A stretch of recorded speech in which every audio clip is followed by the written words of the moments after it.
안녕하십니까? 시청자님들, 반갑습니다. 큐티 묵상, 적용 내용을 기록할 노트와 필기구는 미리 준비하셨나요? 이제 365일 철로역정 큐티 2일차 시작합니다. 오늘부터 1일차의 진행과 달라지는 점이 있습니다. 기도와 찬양 시간을 전번에는 따로 설정했었는데 오늘부터는 바뀝니다. 기도와 찬양 순서를 개인적으로 실행하실 분들은 본 동영상을 멈춰놓고 기도와 찬양을 하신 후 다시 동영상을 리플레이 하시면 됩니다. 그리고 바쁜 분들은 멈춤 없이 그냥 진행하시면 되겠습니다. 운영자의 입장에서는 될 수 있는 대로 꼭 하시기를 권면드립니다. 자, 오늘 큐티에 들어가기 전에 기도하겠습니다. 오, 주님, 제1차 365일 철로역정 큐티를 시작하게 하심을 감사드립니다. 오늘도 철로역정의 주인공과 함께 순례의 길을 시작하오니 동행하는 순례의 길에 주님께서 함께하여 주시옵소서. 오늘도 말씀을 읽고 묵상하고 적용할 때 빛으로 찾아와 주시옵소서. 예수님의 이름으로 기도하옵나이다. 아멘. 이 시간 각자 이 큐티 시간을 위해 주님의 은혜를 간구하는 개인 기도 시간을 1분에서 2분 정도 갖겠습니다. 기도하실 분은 동영상을 멈추시고 기도하셨다가 다시 리플레이해서 돌아오시면 됩니다. 자, 찬송하겠습니다. 새 찬송가 381장 나 캄캄한 밤주의 기례를 찬송합니다. 될 수 있으면 찬송에도 참여하십시오. 앞서 설명드렸듯이 동영상을 멈추시고 찬송하시면 됩니다. 이제 오늘 2일차 스토리를 읽고 듣도록 하겠습니다. 자세히, 세밀하게, 집중적으로 크리스천을 만나시고 그와 하나가 되십시오. 그 남자는 공경에 빠진 상태로 자신의 집으로 돌아갔다. 그는 할 수 있는 한 자신을 억제했다. 그래서 아내와 아이들은 그의 괴로움을 눈치채지 못했다. 그러나 그는 더 이상 잠자코 있을 수 없었다. 괴로움이 더 극심해졌기 때문이었다. 마침내 그는 자신의 마음을 아내와 자녀들에게 털어놓았다. 그는 말했다. 사랑하는 아내여, 그리고 귀여운 자녀들이여, 너희의 사랑하는 가족인 나는 등에 지워진 짐 때문에 큰 파멸에 빠졌다. 더욱이 내가 확실히 듣기로는 우리가 사는 도성이 하늘에서 내려온 불로 타버릴 것이며, 만약 피할 길을 찾지 못한다면 우리는 모두 불 속으로 던져질 것이고 비참하게 멸망하게 될 것이다. 피할 길을 찾아야 우리가 구원받을 수 있다. 이 말을 듣고 그의 가족들은 큰 충격을 받았다. 그가 말한 것이 진실이라고 믿어지지 않아서가 아니었다. 그가 정신장난에 빠졌다고 생각했기 때문이었다. 이해를 돕기 위해 이 스토리를 여성 성우의 목소리로 한 번 더 듣도록 하겠습니다. 그 남자는 공경에 빠진 상태로 자신의 집으로 돌아갔다. 그는 할 수 있는 한 자신을 억제했다. 그래서 아내와 아이들은 그의 괴로움을 눈치채지 못했다. 그러나 그는 더 이상 잠자코 있을 수 없었다. 괴로움이 더 극심해졌기 때문이었다. 마침내 그는 자신의 마음을 아내와 자녀들에게 털어놓았다. 그는 말했다. 사랑하는 아내여, 그리고 귀여운 자녀들이여, 너희의 사랑하는 가족인 나는 등에 지워진 짐 때문에 큰 파멸에 빠졌다. 더욱이 내가 확실히 듣기로는 우리가 사는 도성이 하늘에서 내려온 불로 타버릴 것이며, 만약 피할 길을 찾지 못한다면 우리는 모두 불 속으로 던져질 것이고 비참하게 멸망하게 될 것이다. 피할 길을 찾아야 우리가 구원받을 수 있다. 이 말을 듣고 그의 가족들은 큰 충격을 받았다. 그가 말한 것이 진실이라고 믿어지지 않아서가 아니었다. 그가 정신장난에 빠졌다고 생각했기 때문이었다. 이제 오늘 2일차 스토리를 생각하면서 편집자의 질문에 답변해 주시기 바랍니다.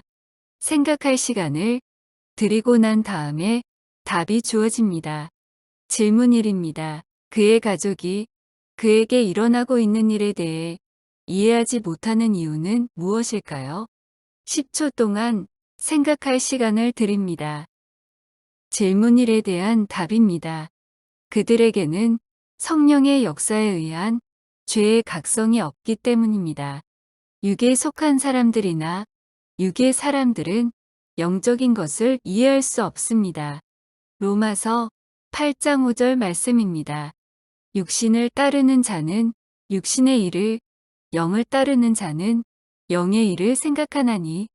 좀 더 풀어서 설명을 드리겠습니다.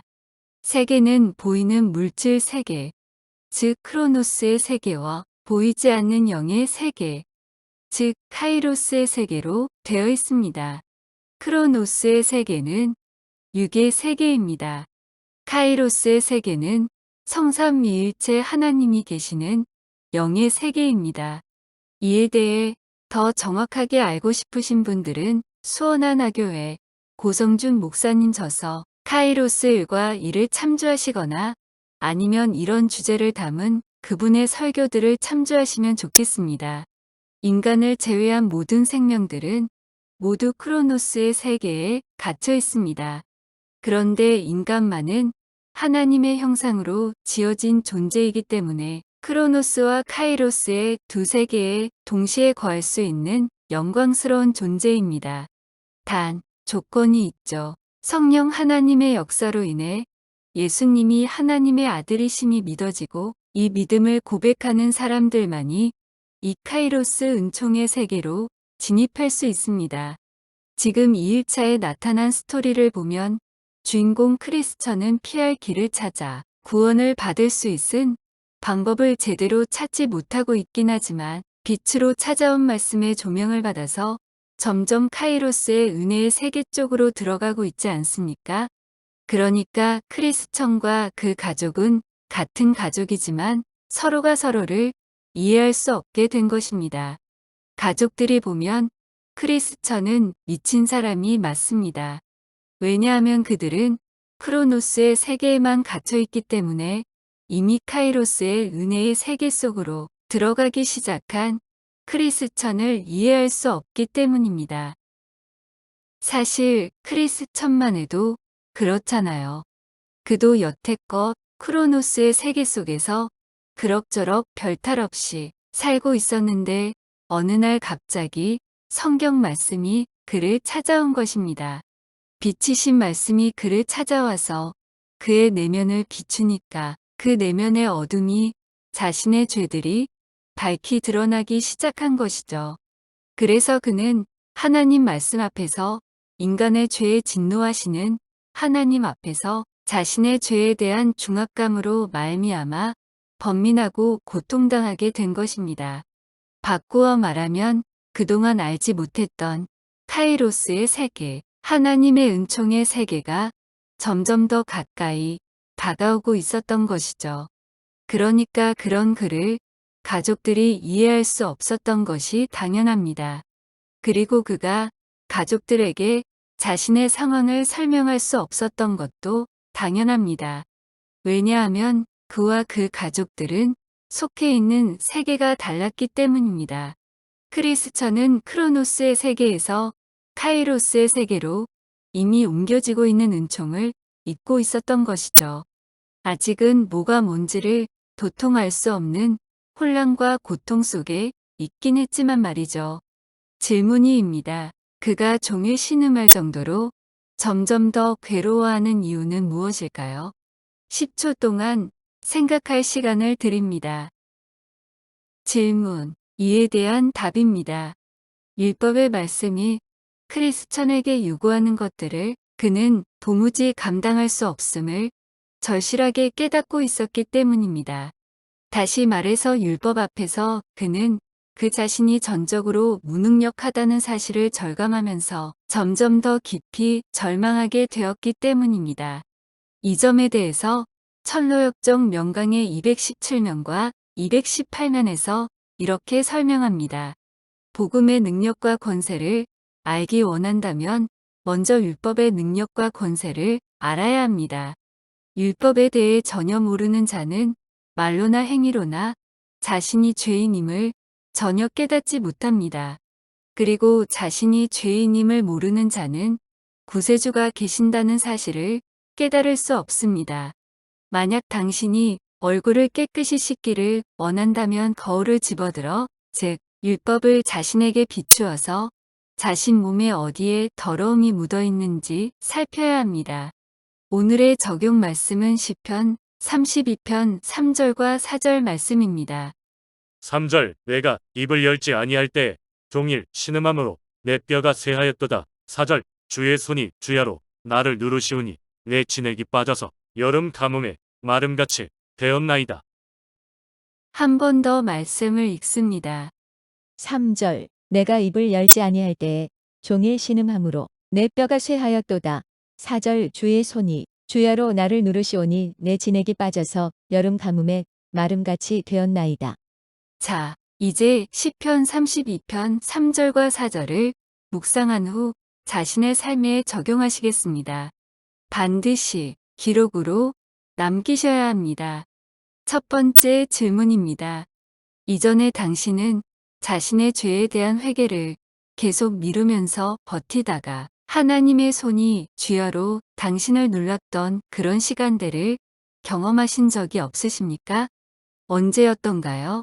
그리고 어떻게 해서 거기서 벗어나셨나요? 기도하시면서 생각나는 점들이 있으면 본 동영상을 멈추고서 기록을 하시면 됩니다. 두 번째 질문입니다. 당신은 죄로 인한 고통으로 깊은 절망에 빠진 적이 있습니까? 있다면 그때는 어떠하셨나요? 지금의 시점에서 그 시절을 어떻게 기억하고 계신가요? 그리고 만약입니다. 그런 적이 없으시다면 십자가는 당신에게 어떤 의미를 갖는 것일까요? 기도하시면서 생각나는 점들이 있다면 동영상을 멈추고 기록을 하시면 됩니다. 당신은 당신이 성령에 사로잡혀 행했다고 생각하는 일에 대해 육에 속한 사람들이 비난하고 공격할 때 어떻게 하십니까? 그 상대방을 위해 긍휼히 여기는 마음으로 기도하시나요? 아니면 솔직히 말해서 속으로 비난하고 욕을 하시나요? 아니면 하나님께 불평하시나요? 혹시 당신은 성령 안에서 행하는 일로 말미암아 사람들에게 비난을 받게 될 것이라는 두려움 때문에 십자가의 복음을 오히려 부끄러워하고 있지는 않으신가요? 기도하시면서 생각나는 점들이 있다면 화면을 멈추고 묵상 내용을 기록하십시오. 편집자 잠시 끼어들기 시간입니다. 매번 편집자가 잠시 끼어들어 보충 설명을 하는 시간입니다. 성도는 소속감이 중요합니다. 나는 누구이며 나는 어디로 가고 있느냐는 자기 정체성, 자기 신분 확인이 중요합니다. 당신은 어디에 소속되어 있습니까? 크로노스에 갇혀 있지는 않으십니까? 내가 크로노스의 세계 속에 살고 있지만 카이로스의 세계를 이미 품고 연단받고 훈련받으며 카이로스 은혜의 영광을 세상에 보여주며 천성을 향해 나아가는 것이 순례자의 모습입니다. 현대의 광야를 살아가는 우리는 이런 순례자가 되어야 합니다. 마지막으로 큐티를 마치며 기도하는 시간입니다. 기도하겠습니다. 주님, 죄를 미워하고 고통스러워하기에 십자가의 복음을 더욱 기뻐하며 자랑하는 삶을 살게 하소서. 다시 한번 내 자신의 죄 문제에 대해 심각하게 인식하게 하시고 십자가의 은혜로 나아가게 하심을 감사합니다. 오늘도 크리스천과 함께 순례의 길을 떠납니다. 매 순간 은혜로 찾아와 주시고 동행하여 주시옵소서. 예수님의 이름으로 기도하옵나이다. 아멘. 각자 기도하신 후 큐티를 마치겠습니다. 기도를 하시기 원하시면 동영상을 멈추시고 원하시는 만큼 기도하시면 됩니다. 이것으로 1차 365일 철로역정 큐티를 마칩니다. 여러분들이 매번 노트를 준비하셔서 당일 받은 은혜를 중심으로 짧게든지 길게든지 영성 일기를 쓰시기를 권면드립니다. 개인적인 입장을 말씀드리자면 영적으로, 체력적으로, 시간적으로, 그리고 기술적으로 365일 철로역정 큐티를 제작해 나가는 일이 생각보다 쉽지 않네요. 이런 저를 위해 중보기도를 부탁드리겠습니다. 혹시 아직 구독을 누르지 않으신 분들이 있다면 구독과 좋아요 부탁드립니다. 부족한 사람이 이 사역을 하는데 큰 힘이 됩니다. 알림까지 눌러주시면 큐티가 새로 나올 때마다 여러분들이 더 쉽게, 더 빨리 새 큐티 콘텐츠를 만날 수 있습니다. 감사합니다. 3일차 365일 철로역정 큐티로 찾아뵙겠습니다. 하나님의 은혜와 평강이 2일차 철로역정 큐티를 마치신 모든 분들에게 함께 하시기를 기도합니다. 안녕히 계십시오.